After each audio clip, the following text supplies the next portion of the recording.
that regard, memorial, isn't it still for dead people? No. It's nothing like that. It is for dead people. It's still, aren't the people, they memorialize deceased? Yeah, but they're not buried. I know. Dead is dead. What's the difference? I want to know the difference between the memorial at Shadowlawn and this memorial.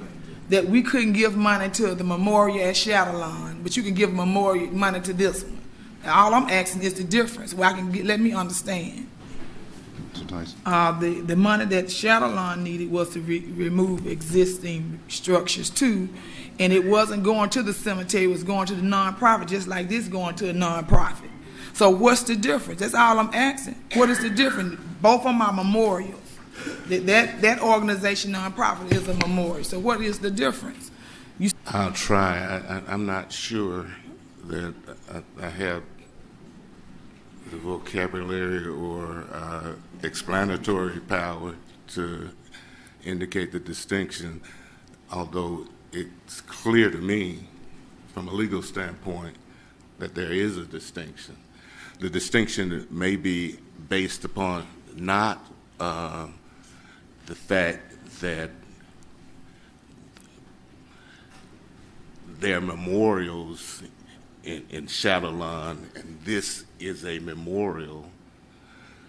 The distinction may be based upon the fact that Shadowlawn is an entity for the transaction of private businesses, whereas this type of memorial, the Holocaust memorial, is kind of what I call, and the courts call, government speak or public speak. It's an expression of the city about remembering something. Well, if you can't remember all the slaves that was buried out here at Shadowlawn, what is it? I can remember Shadowlawn very well because my mother and father are buried there. So that's not a problem for me. Well, Madam Councilor. That is the oldest cemetery in the country with back to civil rights, back to the World War I. Jim Stanley can help you with a distinction better than I can.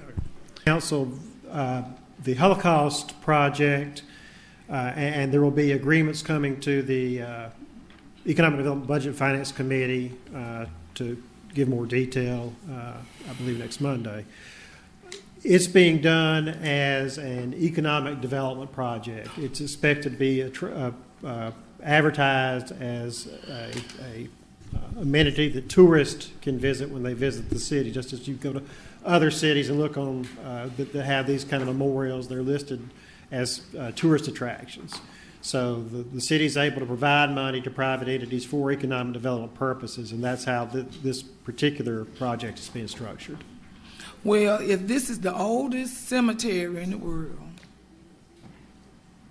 if this isn't a tourist attraction, I want to know what is. President Obama's wife, great-great-granddaddy was buried out there. That's not history.